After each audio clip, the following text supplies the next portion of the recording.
오늘은 디모데전서 4장 11절에서 16절까지 말씀을 가지고 지난주에는 그러면 이제 어떻게 할 것인가 라면 오늘은 그러면 이제 어떻게 성숙할 것인가 라는 제목으로 하나님의 말씀 함께 나누기를 원합니다.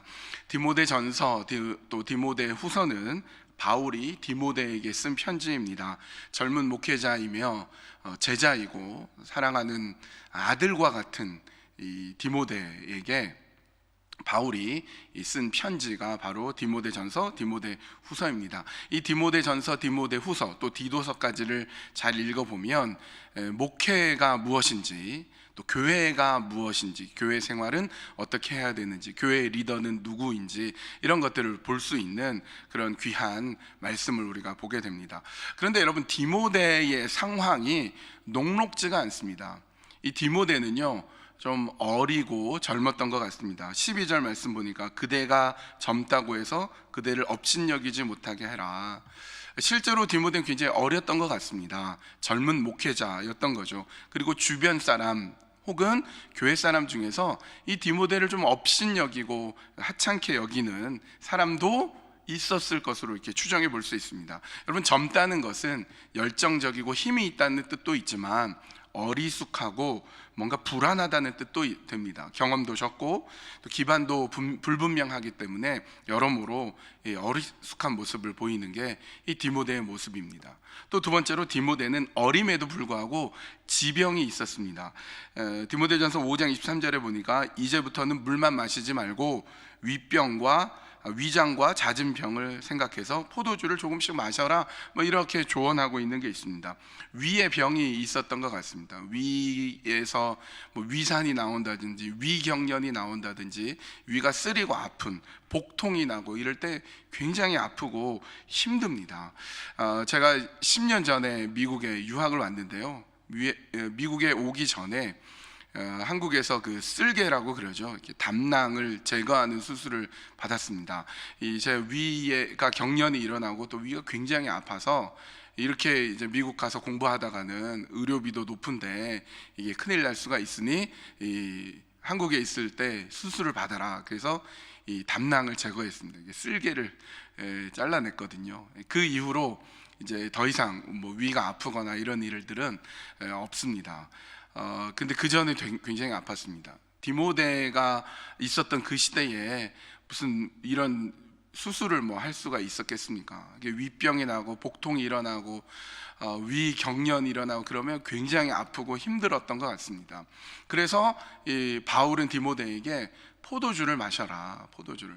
술은 마취 효과, 진통제 역할을 하는 거죠. 수술하거나 이렇게 치료하기가 어려우니까 진통제라도 좀 마셔라, 이런 거죠.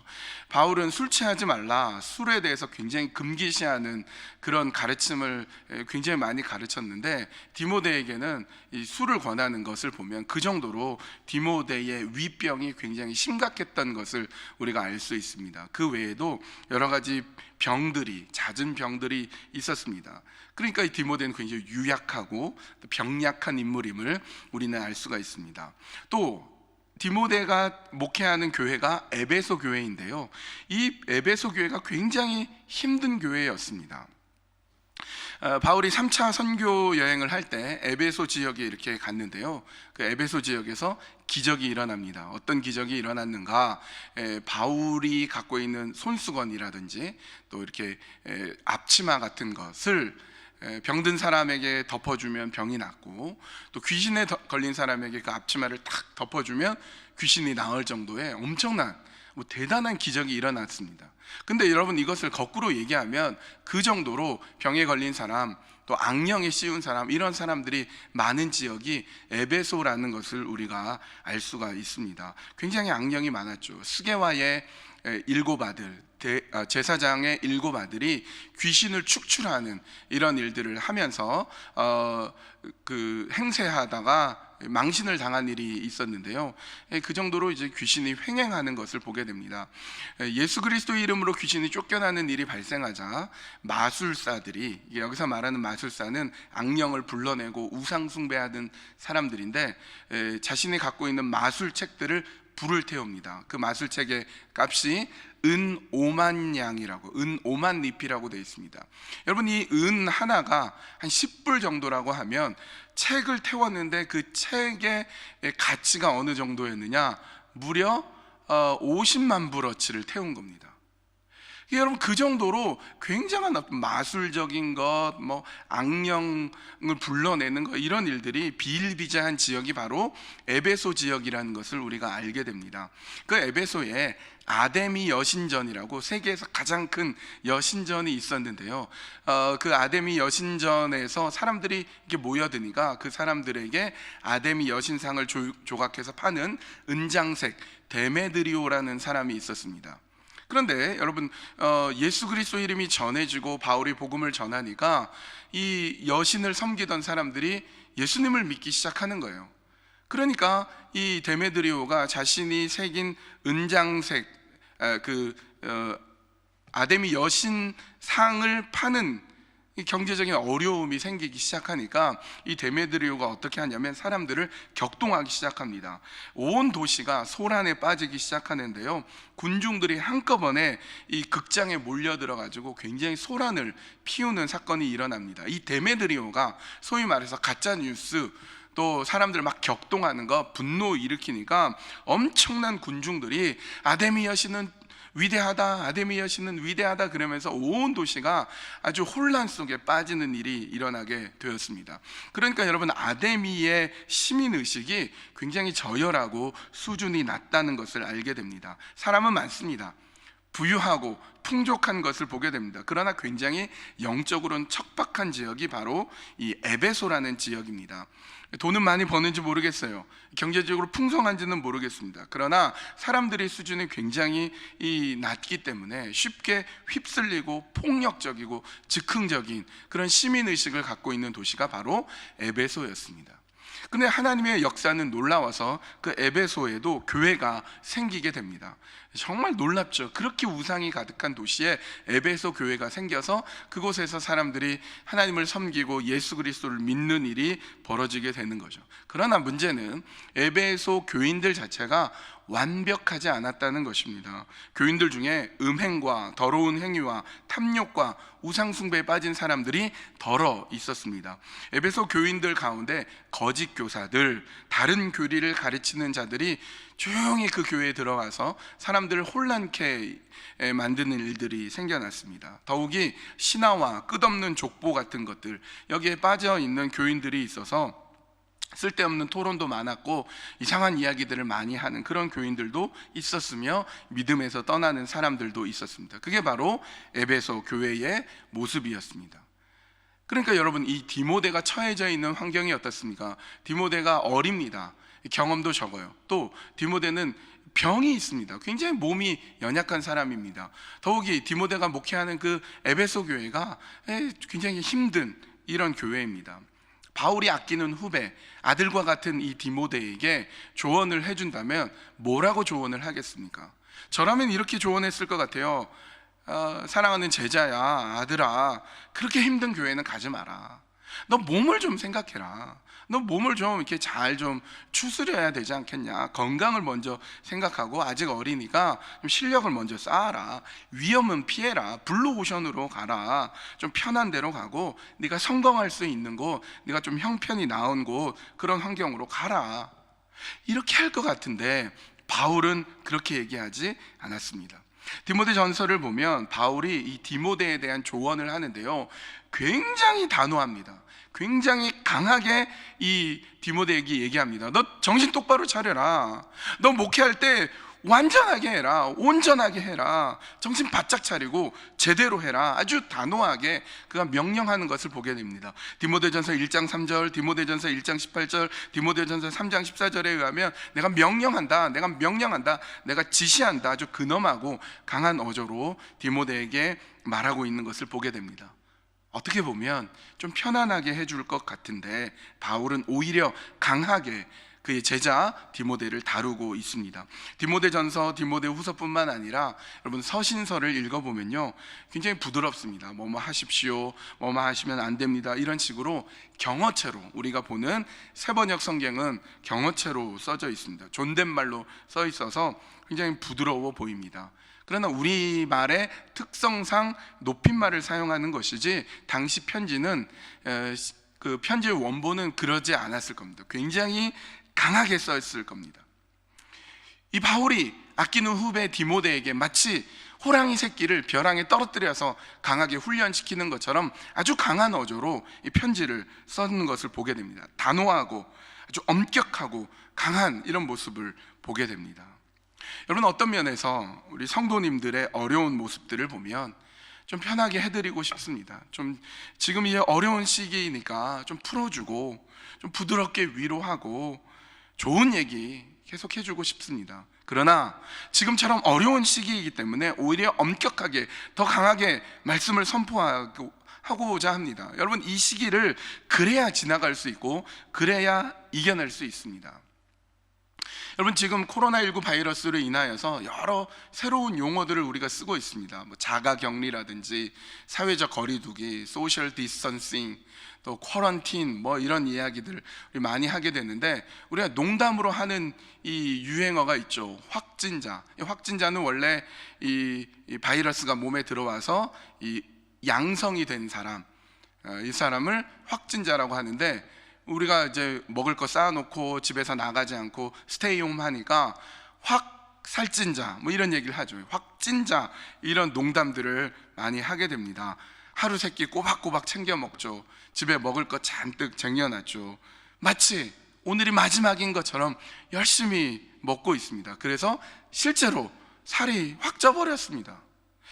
여러분, 또 어떤 일들을 우리가 하고 있냐면 폰 사용에 엄청난 증가를 보이고 있습니다. 스마트폰으로 뉴스도 볼 수 있고 예배도 드릴 수 있고 음악도 듣고 뭐 다양한 것을 할 수 있죠. 그런데 어떻게 합니까? 스마트폰에서, 우리 핸드폰에서 눈을 떼질 않아요. 그러면서 끊임없이 우울하고 또 절망적인 소식들을 보고 있습니다. 세계로 퍼져나가는 바이러스의 전파를 계속 보고 있으면서 마치 내일은 세상이 망할 것처럼 우울하고 절망감 가운데 빠져 있지는 않습니까? 여러분, 오히려 이런 시기니까 정신을 바짝 차리라고 말씀하고 있습니다. 엄격하게, 엄중하게 이 시기를 내가 성숙해내고 내가 성장하는 시기로 만들어내야 되는 것입니다. 여러분, 어떤 사람은 4월이면 끝날 것이다, 어떤 사람은 아니다, 8월까지 간대, 8월까지 학교가 아니었대, 아니다, 1년은 지나야 된대, 수만 명 죽어야 된대, 아주 비관적으로 얘기하는 사람이 있습니다. 여러분, 언제 이 코로나 바이러스 상황이 사라지게 될까요? 아무도 모르죠. 아무도 모릅니다. 여러분, 우리가 불과 한 달 전, 두 달 전, 때만 해도, 두 달 전만 해도 우리가 이렇게 다 격리되고 집에 머물고 사회적 거리두기를 하고 영상으로 예배를 드릴 것이라고는 누가 알았겠습니까? 아무도 몰랐죠. 아무도 예상하지 못했습니다. 분명한 것은 언제 이것이 끝날지 아무도 모르지만 바이러스가 사라지고 더 이상 위협이 되지 못해 다시 우리 교인들이 다 교회로 모일 그날은 반드시 올 것입니다. 반드시 우리는 모일 날이 올 것입니다. 근데 그렇게 모였는데 우리가 서로 얼굴을 못 알아보면 되겠습니까? 서로 확진자가 되어서 서로 얼굴을 못 알아보면 되겠습니까? 신앙이 완전히 바닥이 되어서 비관적이고 삐뚤어져 있으면, 온갖 우울함으로 가득 차서 만나면 여러분 되겠습니까? 바울이 아끼는 디모데, 제자이고 후배이고 아들과 같은 디모데이기 때문에 더욱 강하게 그를 밀어 넣었습니다. 그리고 바울 스스로도 자기 스스로에게 엄격하게 되었습니다. 나 같은 회방자이고 박해자이고 폭행자가 하나님의 은혜로 구원을 받았고 죄인의 우두머리인 내가 예수 그리스도를 인하여서 완전히 새롭게 되었으니 나야말로 하나님 앞에 완전히 서야지, 나야말로 하나님 앞에서 온전하게 서야지, 그러면서 본인 자신을 끊임없이 바르게 서려고 애쓴 사람이 바울이었습니다. 그리고 디모데 앞에서, 성도님들 앞에서 스스로 바르게 서도록 엄격하게 하고 계속 그렇게 설 수 있도록 성도들에게, 제자들에게 요구한 사람이 이 바울이었습니다. 똑같이 우리 자신에게도, 저 자신에게도 그렇게 적용하려고 합니다. 확진자가 되지 않으려고 애쓰고 있습니다. 우울하고 비관적인 이런 소식들에 중독되지 않으려고 합니다. 자신의 관리를 잘하고 음식 조절을 잘하고 신앙적인 훈련에 게으르지 않도록 하려고 합니다. 우리 똑같이 그렇게 해야 될 것입니다. 여러분에게 섣부른 위로를 하고 여러분을 편안하게 해주고 좋은 얘기만 하지 않고 온전히 서고 바르게 설 수 있도록 함께 말씀으로 권면하고 나누고자 합니다. 특히 오늘 말씀을 통해서 우리 교회가 2020년은 교회여 성숙하라 라는 주제로 표어로 나아가고 있습니다. 교회여 성숙하라 할 때 그 교회가 무엇입니까? 우리 자신이죠. 교회인 우리 자신이 성숙해져야 되는 것입니다. 그러면 이제 어떻게 성숙할 것인가? 오늘 말씀을 통해서 4가지 원리를 함께 살펴보려고 합니다. 첫 번째는요, 11절 12절 말씀 봅니다. 11절 12절, 그대는 이것들을 명령하고 가르치십시오. 아무도 그대가 젊다고 해서 그대를 업신여기지 못하게 하십시오. 도리어 그대는 말과 행실과 사랑과 믿음과 순결에 있어서 믿는 이들의 본이 되십시오. 첫 번째 원리는요, 본이 되라는 것입니다. 본이 되라. 여러분이 집안에 있더라도 혼자 있는 경우는 거의 드물 것입니다. 주로 가족과 함께 계시죠. 잠시 그 볼일을 위해서 밖에 나가시거나 혹은 자택근무를 위해서 컴퓨터를 켜고 회의하고 전화하는 등등 다양한 일들을 하실 것입니다. 그럴 때 여러분이 지금 만나고 있는 사람, 여러분이 함께 있는 그런 가족들 속에서 내가 지금 본이 되고 있는가 점검해 보셔야 됩니다. 여러분이 만나고 여러분이 또 연락하고 있는 그 한계된 관계 속에서 나는 어느 위치에 있는가. 가족들, 여러분 만나는 사람들을 이렇게 세워놓고 여러분 자신이 그 중에서 평균보다 아래인가 평균보다 위에 있는가, 본이 되고 있는가, 역기능 속에 있는가 한번 보십시오. 내가 매일의 삶을 널브러져 있고 염세적인 생각과 우울과 괴로움 속에 살고 있지 않는가, 아니면 긍정적이고 에너지가 충만해서 기쁨으로 좋은 영향력을 주변 사람들에게 미치고 있는가 보십시오. 목사님들도 매일 영상으로 줌으로 회의를 합니다. 얼굴만 보면서 회의를 하죠. 집에서 회의를 하기 때문에 좀 마음을 놓아버릴 수 있는데 그럴 때일수록 더 옷을 잘 갖춰 입고 넥타이까지 매지 않지만 이 턱긴을 하고 그다음에 이 단추를 끝까지 딱 채우고 양말을 꼭 신고 바르게 앉아서 회의를 합니다. 똑같이 출근하는 것과 똑같이 자세를 바르게 하려고 합니다. 자신의 관리를 하려는 거죠. 여러분, 오늘 예배가 마치면 토요일 날 예배를 끝난 다음에 가족들과 마당에서 배드민턴이라도 치시고 맨손 체조라도 하시고 그랬으면 좋겠어요. 폰과 텔레비전 이거 좀 끄시고 차를 마시면서 부부가 대화를 하십시오. 서로 긍정의 에너지, 축복의 에너지를 자꾸 쏟아 주셔야 됩니다. 여러분, 디모데가 젊다고 해도, 몸이 약하다고 해도 바울은 너가 얼마든지 본이 될 수 있다고 얘기합니다. 네가 얼마든지 믿는 자들의 본이 될 수 있다. 말에 있어서나 행실에 있어서나 사랑과 믿음과 순결에 있어서 너는 얼마든지 본이 될 수 있다라고 얘기하고 있습니다. 여러분, 이것이 가능합니다. 제가 고등학생 때, 고등학교 아마 2학년 때였던 걸로 기억나는데요, 제가 다녔던 교회에 초등학교 6학년짜리가 교회를 나오기 시작했습니다. 그때의 시각은 굉장히 어린 친구죠. 근데 이 친구가 학교 갈 때 교회에 들렸다가 기도하고 학교 가고, 학교가 끝나고 교회 들렸다가 기도하고 집에 가고 이러더라고요. 초등학교 6학년짜리가.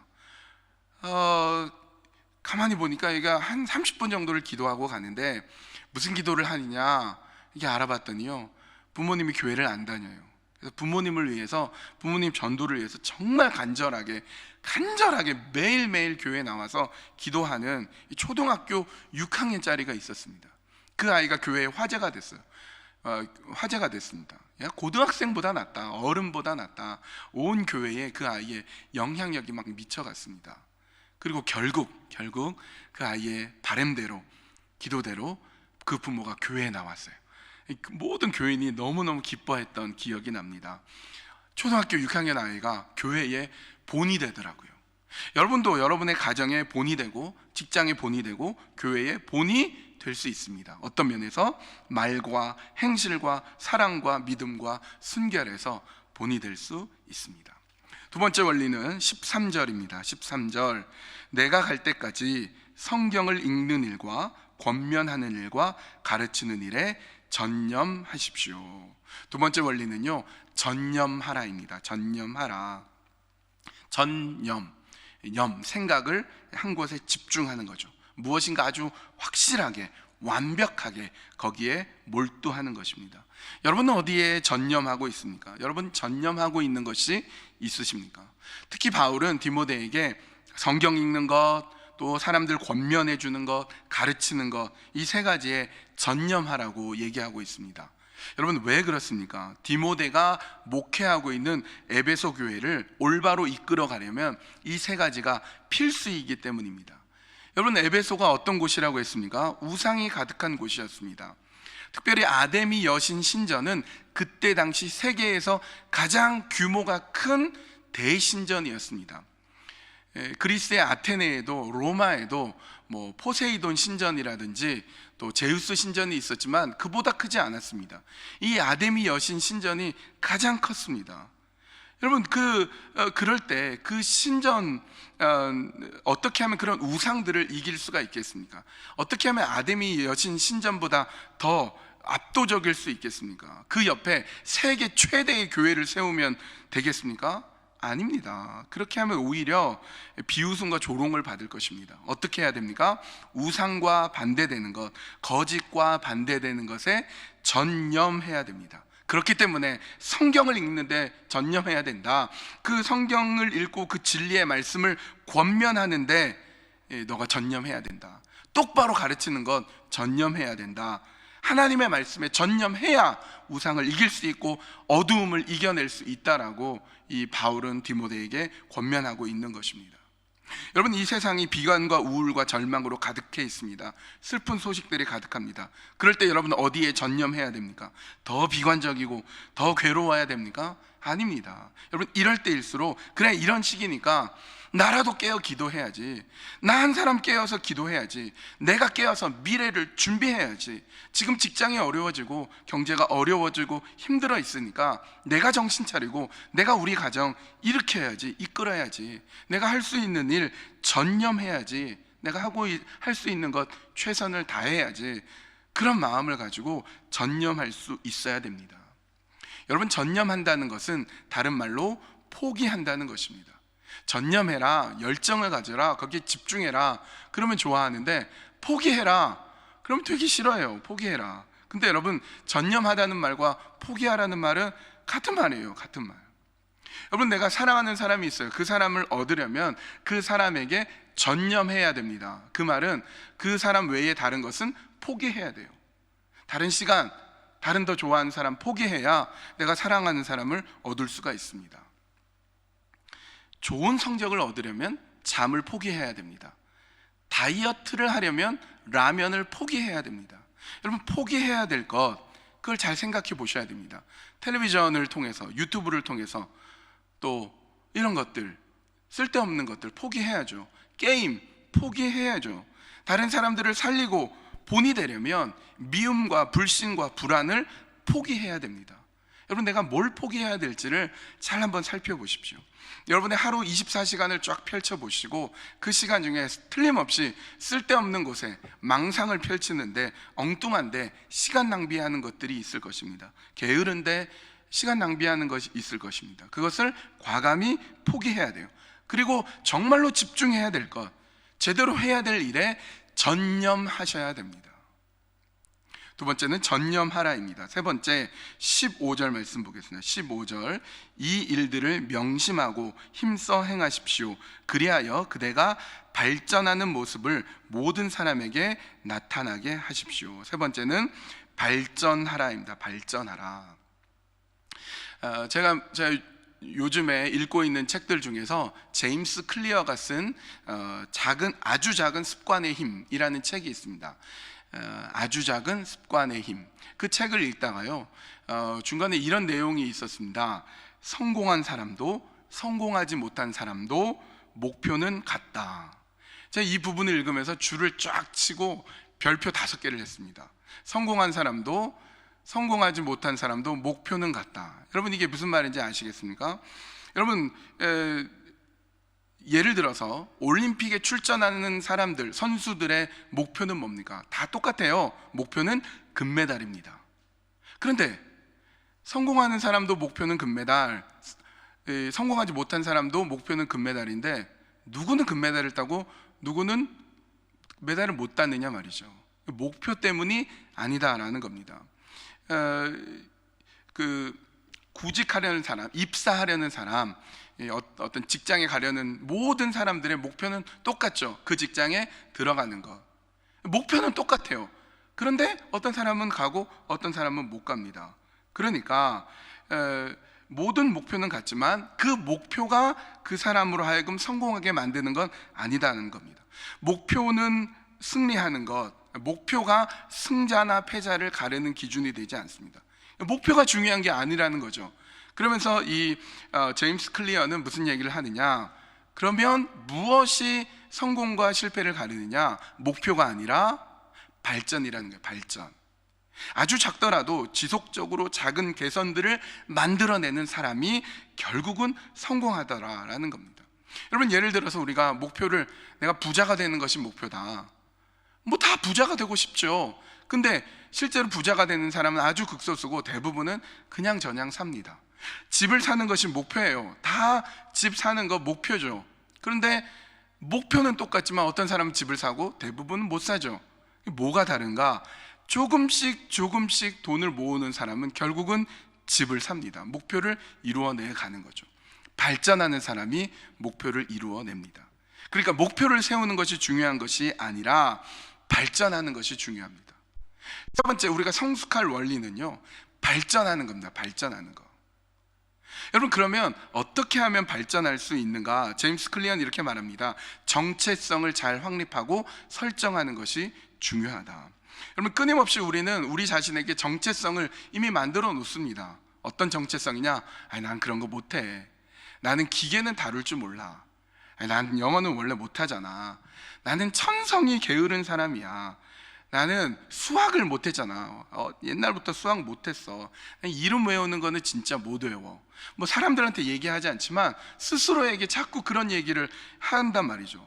그런 정체성을 끊임없이 확립하고 반복적으로 들려주니까 거기에 익숙해져서 나는 그런 사람이야 라고 그냥 정체성이 그런 식으로 간다라고 얘기하는 거죠. 그렇게 되면 절대로 발전할 수 없다고 얘기합니다. 목표가 결국 멀어져 가게 되는 것이죠. 여러분, 우리가 속고 있는 것 중에 하나가 원래 그렇게 태어났어. 그런 얘기. 또 혹은 뭐 어릴 때부터 떡잎부터 알아본다, 이런 얘기. 본성이 원래 그래. 여러분, 이런 말에 속지 마십시오. 이 우화 중에 이런 우화가 있어요. 전갈이 개울을 건너는데 개구리한테 요청을 합니다. 개구리야, 개구리야, 내가 이 개울을 건너가야 되는데 나를 좀 태워줄 수 있겠니? 그땐 개구리가 안 돼, 너 태워줄 수 없어. 너는 찌르기 때문에 너 나 찌르면 나 죽잖아. 너 태워줄 수 없어. 그러는 거예요. 근데 전갈이 이렇게 말합니다. 야, 내가 개울을 건너갔는데 너를 찌르면 나도 죽고 너도 죽는데 내가 너를 찌를 리가 없지 않냐? 근데 개구리가 그 말을 듣고 그러네? 그럼 타. 그럼 그 태우고 개구리가 헤엄을 쳐서 개울을 건너갑니다. 근데 건너가는 중간에 갑자기 전갈이 개구리를 딱 찔러버립니다. 개구리가 야, 너 왜 찔러? 너도 죽고 나도 죽는데 왜 찔러? 그랬더니 전갈이 이런 말을 합니다. 내가 그렇게 생겨 먹었어. 내 본성이 원래 찌르는 거야.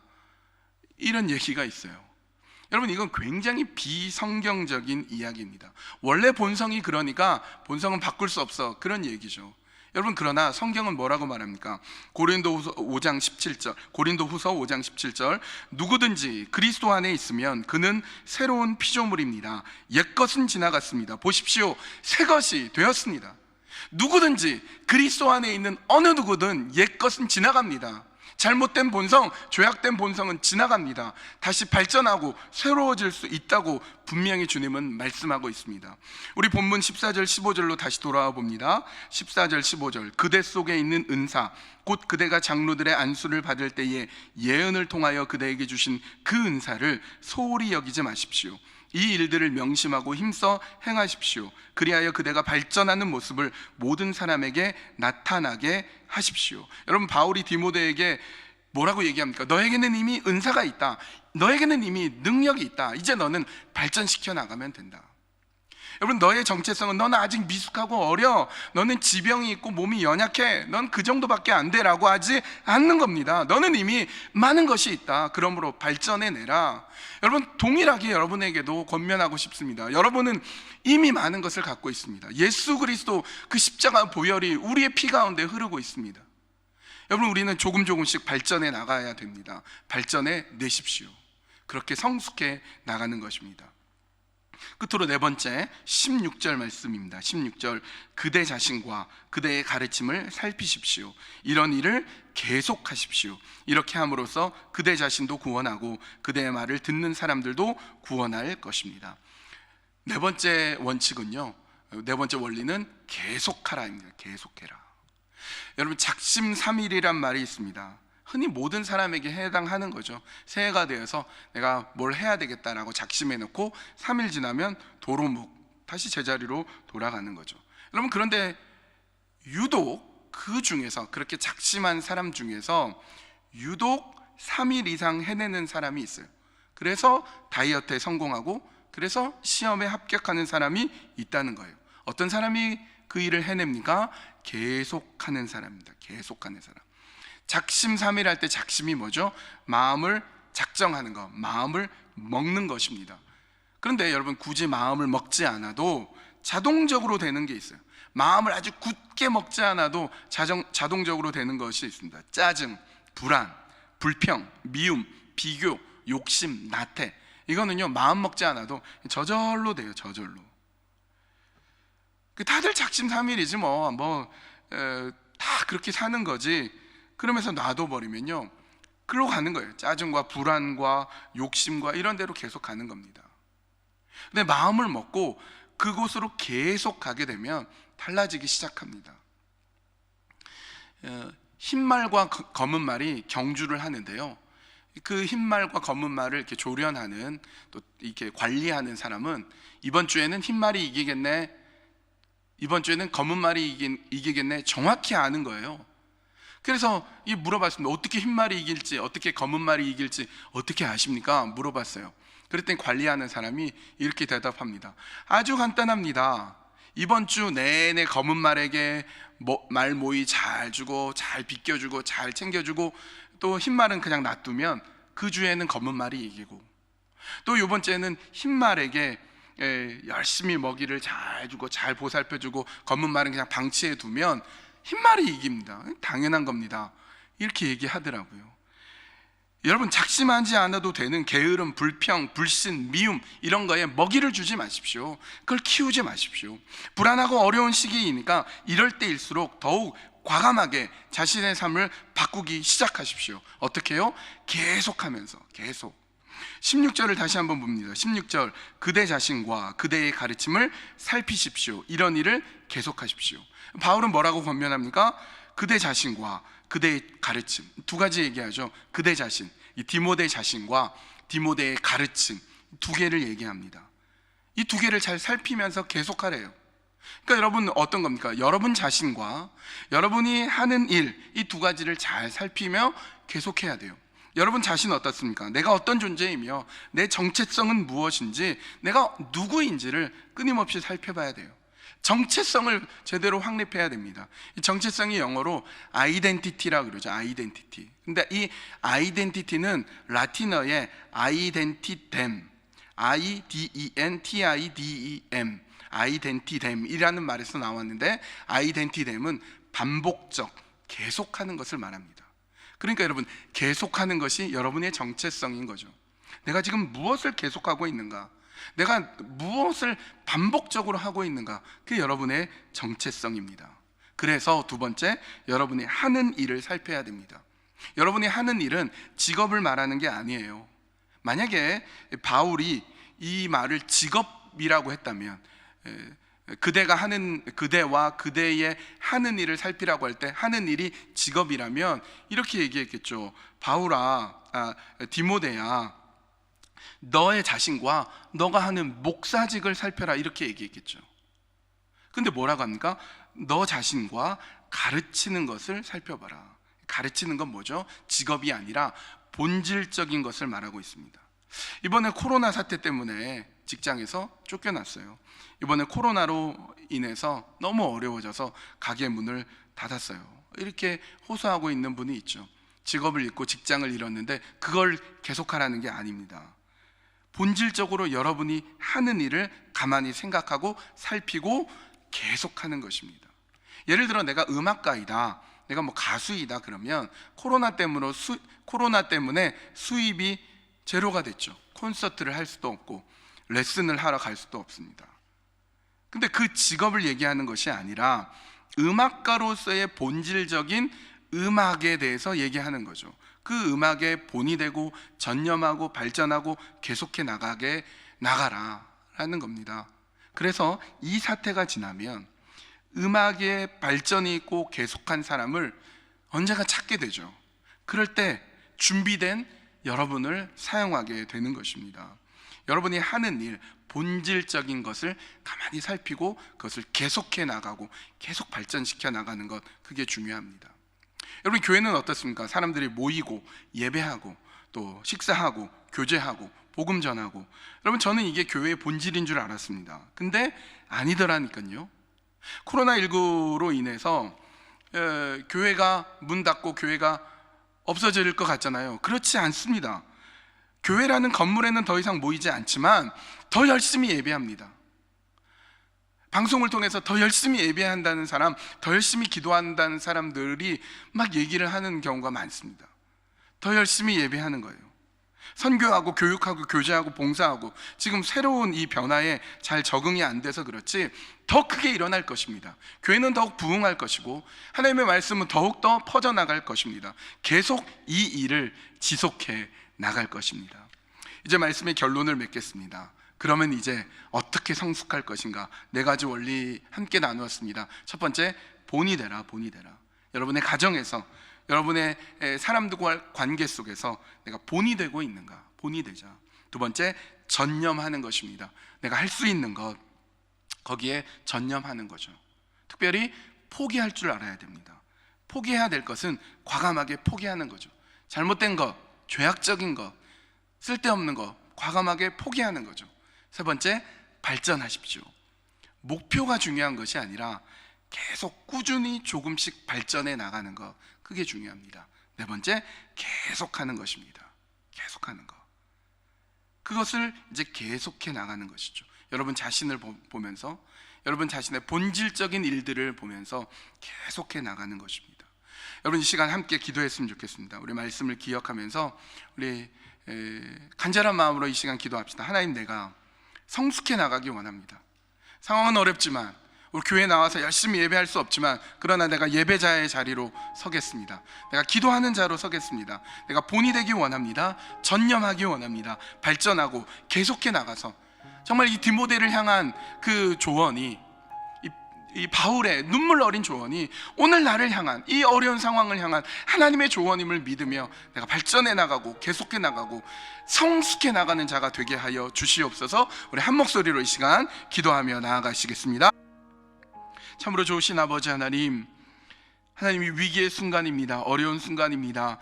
모든 사람이 다 어렵습니다. 그럴 때 깨어있는 사람, 기도하는 사람, 말씀 가운데 굳건하게 서 있는 그 한 사람이 이 위기에서도 빛나는 사람, 이 위기를 이겨내는 사람이 될 줄로 믿습니다. 하나님, 어려움 가운데 있지만 내가 할 수 있는 일들을 감당하게 하고 미래를 준비하게 하고 더욱더 성숙해지는 귀한 기회로 우리를 삼아주시고 역사하여 주시고 이끌어 주시옵소서. 내 가정 속에서, 내가 만나는 사람들 속에서 내가 영향력을 미칠 수 있도록 본이 되는 사람이 되게 하여 주시고, 내가 할 수 있는 일에 전념하게 하여 주시며 계속 꾸준히 조금씩 발전해 나가게 해주시고, 또 그것을 계속할 수 있도록 인도하여 주시어서 성숙한 사람이 되어 하나님께서 기뻐하시는 일들을 감당해내는 귀한 성도님들 다 될 수 있도록 인도하여 주시옵소서. 모든 것 주님께 맡겨드리오며 예수님의 이름으로 기도합니다. 아멘.